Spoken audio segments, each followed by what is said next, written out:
Are more moves coming for the Miami Dolphins? Because the Dolphins kicked off the NFL trade deadline action Monday morning by dealing Jaelan Phillips to the Philadelphia Eagles for a third-round pick.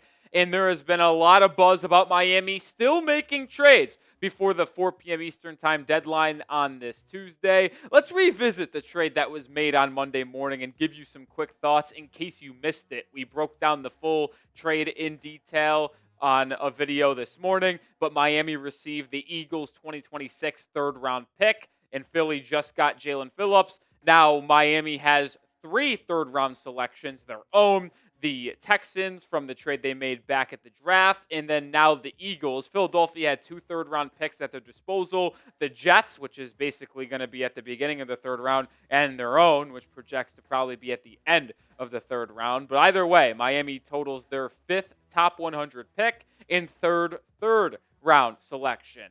Now, here is an important piece as well. The Eagles apparently aren't taking in a lot of the money here for the Jaelan Phillips contract. The Dolphins are reportedly paying about $6.04 million, and that is basically telling you that Miami is essentially just buying the third-round pick because they're trading Phillips away, but they're also paying the entire salary. So it's a little bit of an odd structured contract, but I'll tell you what, folks, like the money aspect of it, it doesn't bother me. And I'm trying to figure out why people are so up in arms about the Dolphins paying $6 million to take the third-round pick, because people are like, oh, it's going to limit them in the future, and it doesn't really give them any cap relief. Yeah, this season, like, what does it matter this season? What, are you planning on trading Tua over the next 24 hours? That ain't going to happen. Are you planning on trading for a young star and you need the salary for the rest of the season? No, like, I don't understand why people are upset about them paying the contract. It's not going to have any impact on the Dolphins' cap space in 2026. So why are people upset about this? I don't get it. It doesn't bother me whatsoever. But that'll be it for our Jaelan Phillips discussion on this episode. We'll get into what's next for Miami here. But make sure you do subscribe to the channel. Join the family. 60 subscribers away from 77.2 thousand. Join us for every piece of Dolphins content. And we'll be live tomorrow for the trade deadline as well. But it does feel like Miami is not done making trades. New interim GM Champ Kelly certainly feels like he will be active before that deadline. Dolphins have a ton of veterans that other teams may like to add to their roster. We've already seen one traded in Jaelan Phillips. The next that could go could be the safety, Minkah Fitzpatrick. Jordan Schultz reported earlier on Monday that the Dolphins have been open to trading Minkah, who they obviously got in return in the Jalen Ramsey-Jonnu Smith trade. There have been multiple teams interested in Fitzpatrick, and Miami is not turning down offers. I'm intrigued to see what his value would be. We'll talk about that here in a second. But I am fine trading Minkah Fitzpatrick as well. I actually said it on a show last week that Miami, if they were smart, probably should look to trade Jaelan Phillips for a third-round pick. They got a third-round pick, so that's a pretty good win for Miami, in my opinion. And I would consider trading Minkah Fitzpatrick for a third-round selection as well, and that would give Miami 4 third-round picks potentially, and 6 inside the top 100. But the reason why it makes sense for Miami as well is the financial aspect of it. Other than Jaelan Phillips, everybody else that could be traded that in terms of Minkah or like a Bradley Chubb, they're under contract past this year. Minkah has 1 more year left on his deal for 2026. It's $15.6 million base salary. It's about an 18 and change cap hit, but the base is 15.6. But there is no guaranteed money there, and it would become guaranteed in the offseason, I believe. But as of right now, it is not. So it kind of makes sense for the Dolphins to potentially move off of Minkah Fitzpatrick, both financially and to get a draft pick in return if a team comes calling. And we'll talk more here. But will the Dolphins make another trade? Let me know your thoughts. Y for yes or N for no. There are 4 teams that I believe are interested in Minkah Fitzpatrick, but I really want to focus on 2 of them.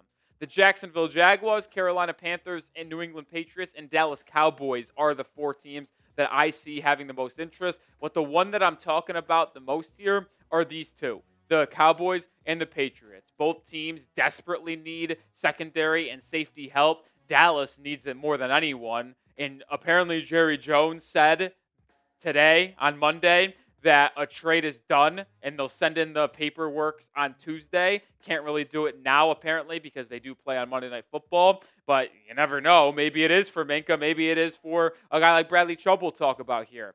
Now, the Patriots are interesting as well because they're 7-2. They might look to go all in. They have a ton of cap space, so they could take on the contract of Minkah Fitzpatrick, no issue. Not that it would be that expensive this season. It would be more or less next year. But like, do you want to trade him in division? I don't know. Is there a tax for that? What would the return be for Minkah Fitzpatrick? Like, I think his value in the league is probably the same about as Jaelan Phillips.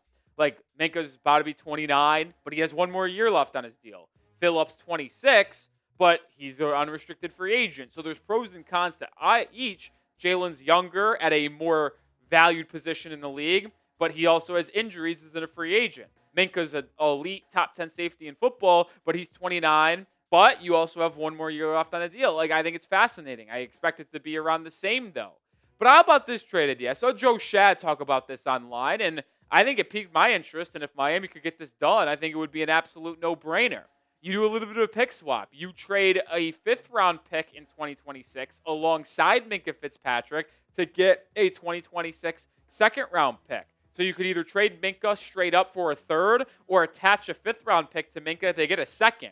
I think that's a move Miami should be jumping at to potentially make if it was on the table, because that would now give Miami 3 picks inside the top 64. It would give him 2 picks in the 2nd round potentially, and all you do is lose one of your day 3 picks. Yeah, that would help really bring in nice young talent or allow Miami more trade flexibility for the future.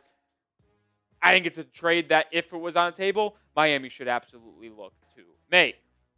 More coming up here in a second, but this episode is brought to you by Prize Picks. The weather is changing, but the football action continues to roll on, and the being right, that never gets old. Keep the season rolling on Prize Picks by getting $50 instantly in lineups when you play your first $5 lineup. How you play is up to you. You want flexibility? Choose the Flex Play, where you can get paid even if one of your picks misses. And if you want the biggest payouts, go for the Power Play. No matter your play, Prize Picks is a great way to put your takes to the test. They also offer injury reboots. If one of your players leaves the game in the first half and doesn't return, Prize Picks won't count it as a loss.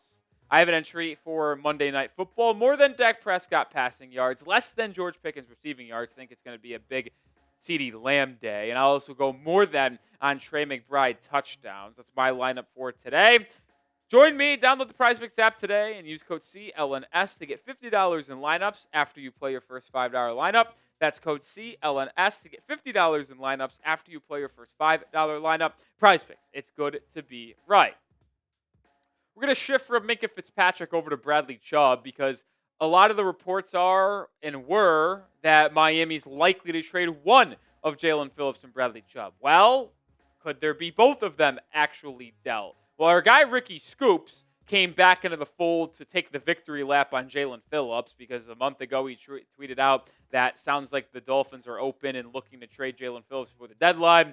Well, they obviously did. He has been absolutely on fire over the last 3-6-5. Well, now he reported on Monday that the 49ers have been calling for pass rushers, especially with their first-round pick, Michael Williams, tearing his ACL, another edge rusher down for the season in San Francisco. They already trade for Keon White, but they may look to trade for another edge. And the players that mentioned by Ricky were Bradley Chubb and Jermaine Johnson. Sounded like they were in on Jaelan Phillips, but might have not been willing to meet that 3rd-round price tag. It'll be fascinating to see if Bradley Chubb gets dealt.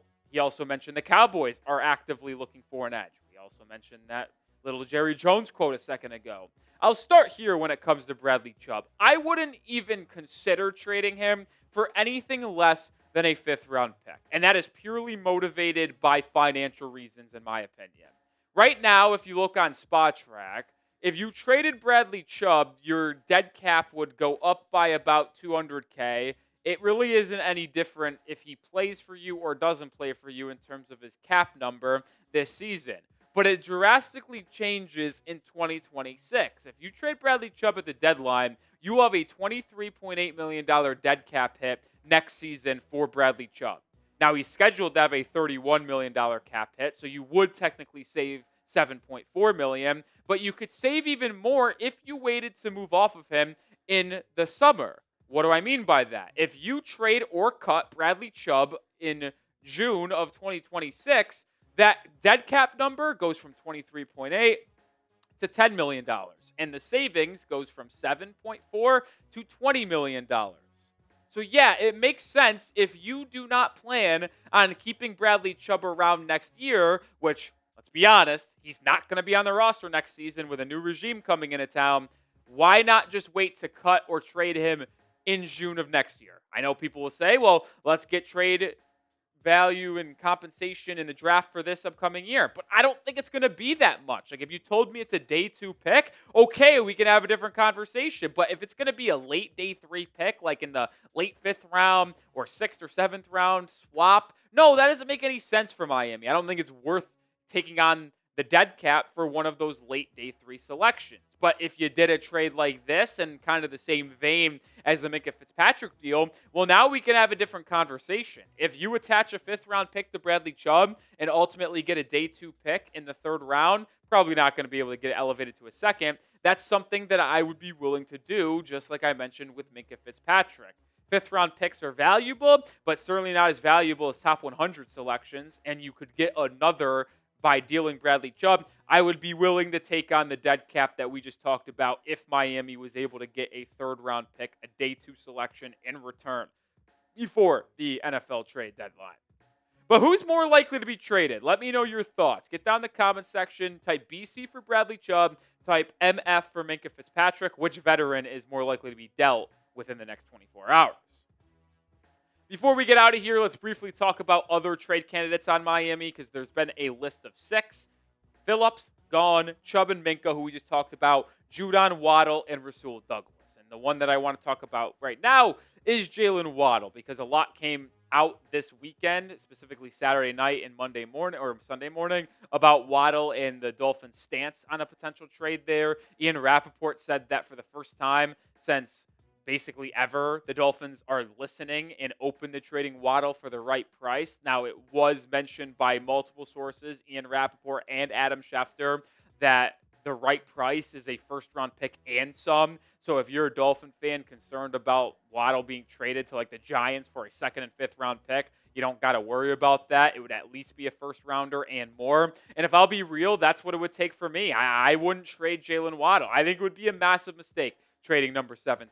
He's 26 years old. He's a legit wide receiver 1 in this football league. We've seen it without Tyreek Hill, and 3 out of the 4 weeks, he's been dominant. The only week he wasn't dominant was when it was a monsoon in Cleveland and Tua played his worst game of his NFL career.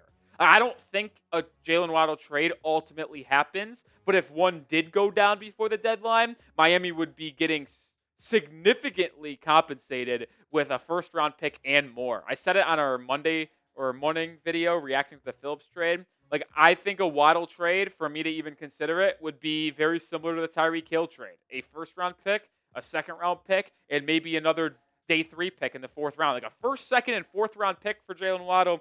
All right, maybe we talk about that. But that's what it would legitimately take. And you saw Adam Schefter. He says it's very unlikely. But if a team comes in over the top with an offer, Miami will absolutely consider it. The other veteran that I could see being traded is Rasul Douglas, corner that will have a pretty robust market, I think, over the next 24 hours. The Bears could be interested. I think the Cardinals, the Jaguars, teams that need these corners would be interested in Rasul Douglas. Douglas has been phenomenal for the Dolphins this season. I don't think it would require much. A team could offer a 6th for him, get him a pick swap where it's like a Douglas and 7th for a 6th-round pick. Miami currently doesn't have a 6th-round pick in the 2026 NFL draft. So Douglas has been playing great football, and I would be very open to trading him to almost do like right by him. He comes in, 1-year deal, is awesome. I would deal him to a contending team if one comes calling. And if a trade does go down, we will have you covered. We'll also be live 3 hours before the deadline. Yeah, you heard me. 4 p.m. Eastern deadline. We'll be live at 1 p.m. Eastern time. So subscribe and join the family.